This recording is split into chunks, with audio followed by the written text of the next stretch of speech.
윤석열과 김건희의 호위무사를 자처하며 체포를 방해한 혐의를 받고 있는 김성훈 차장에 대해 경찰은 세 번째 구속영장을 신청했는데 오늘 검찰이 또 반려했습니다. 네, 누구 지시로 관저 진입 막았나요? 대통령 지시인가요?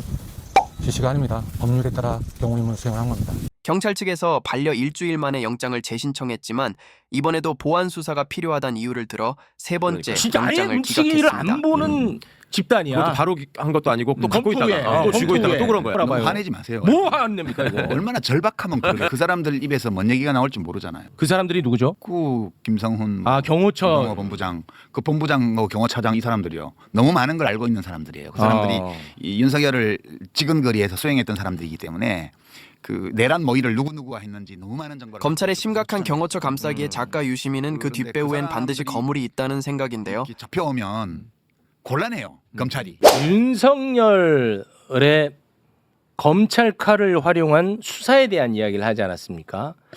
그래서 저는 계속해서 똑같은 얘기를 많이 반복하고 있는데 윤석열의 검찰이 수사한 것들 있지 않습니까? 저는 이거 다 다시 들여다봐야 된다는 주장을 계속하고 있거든요. 이재명, 조국, 김경수, 송영길 등등 윤석열이 어떤 수사는 잘하고 어떤 수사는 못했을까? 저는 전혀 그렇게 생각할 수가 없거든요.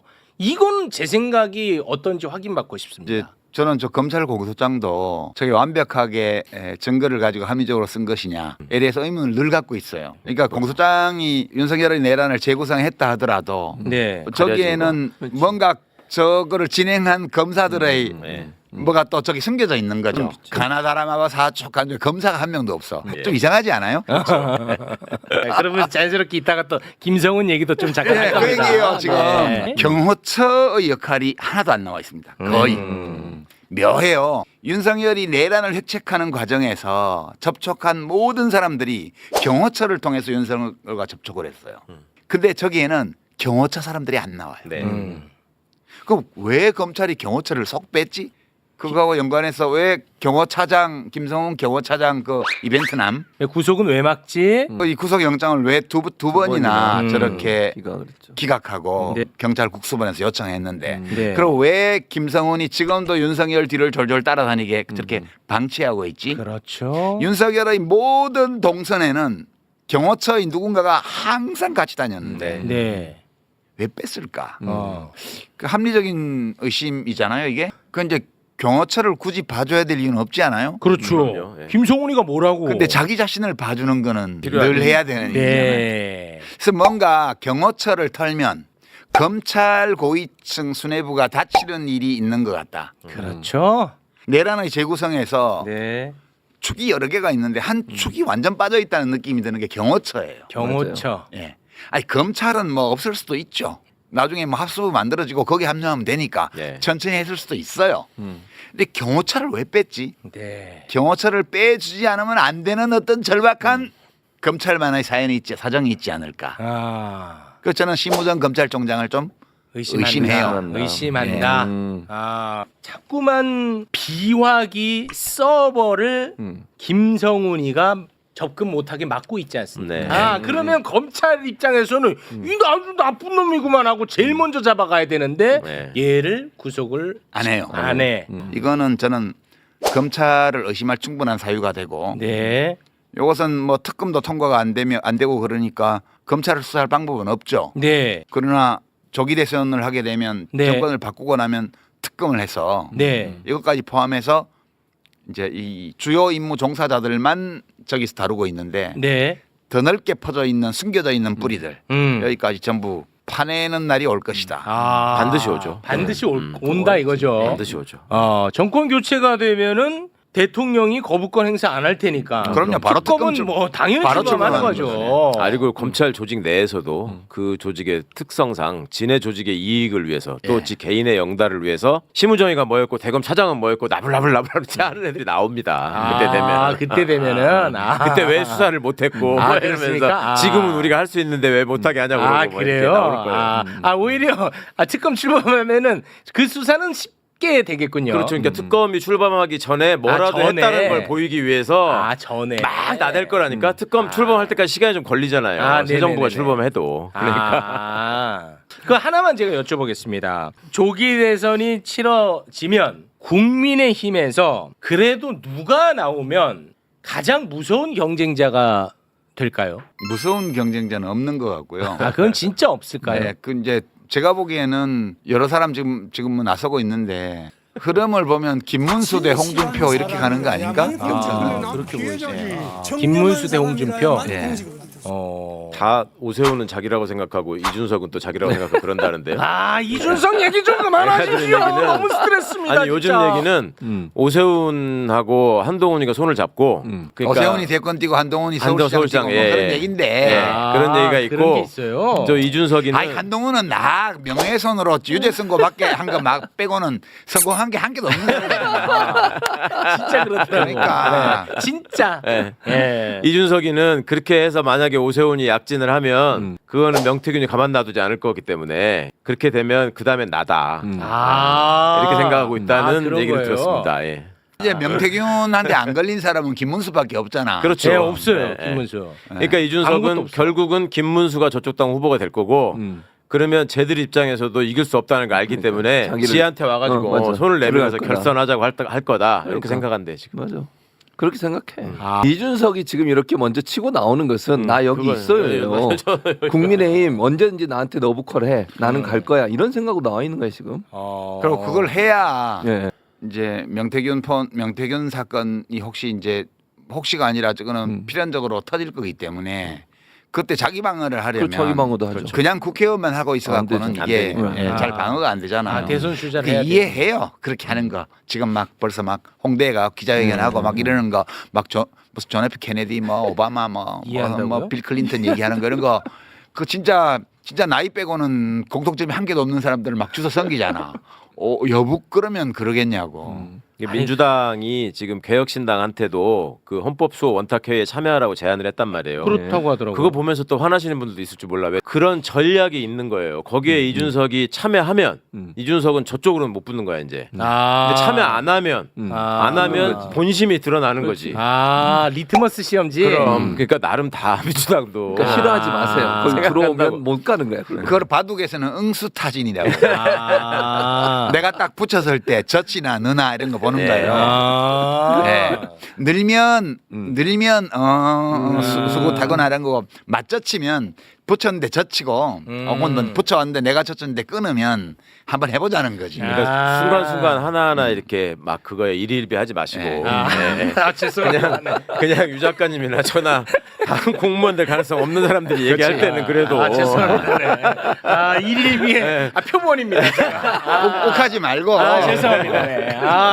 바로 접니다. 그 사람이 저예요. 그래, 그런 분들 많아요. 그러니까 그러니까 항상 내가 막 화가 날 때는 처지를 바꿔놓고 생각하면 마음이 편해져요.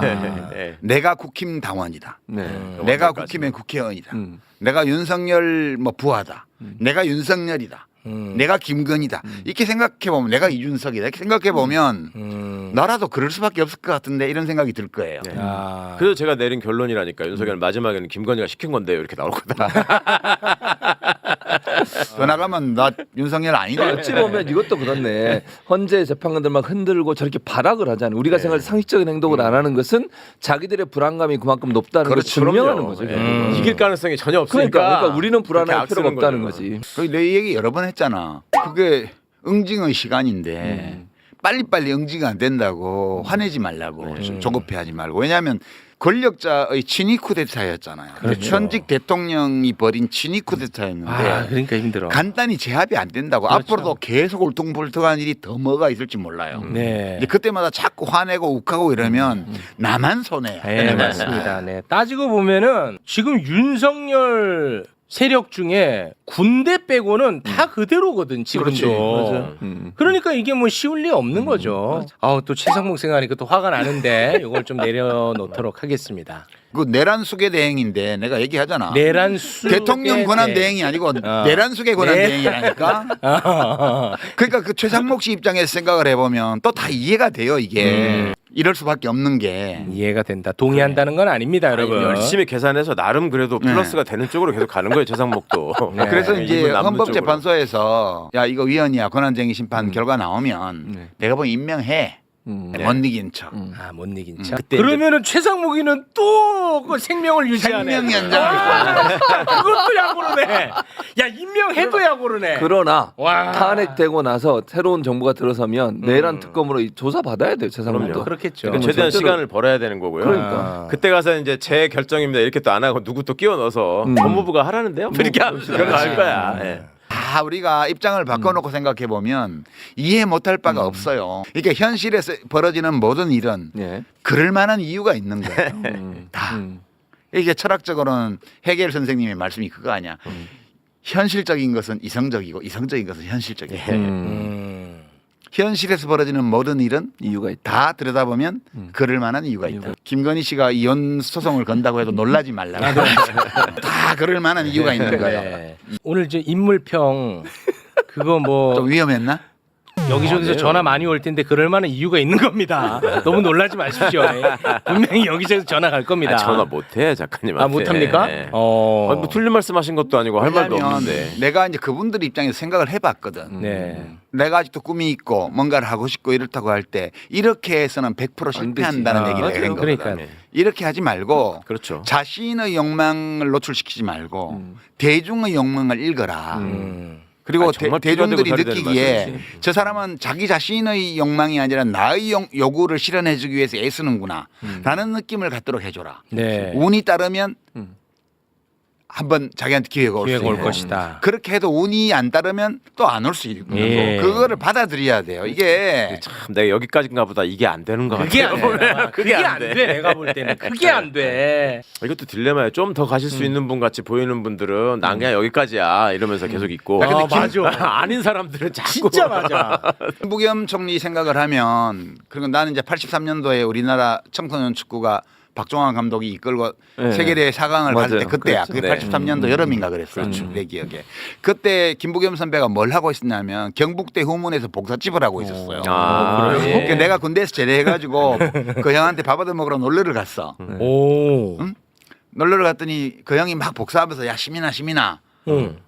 왜 하면 좋노? 그랬더니 뭐요? 그랬더니 야 새벽에 저거 맨날 새벽에 하는데 일나가 응원해야 되나 안 해야 되나?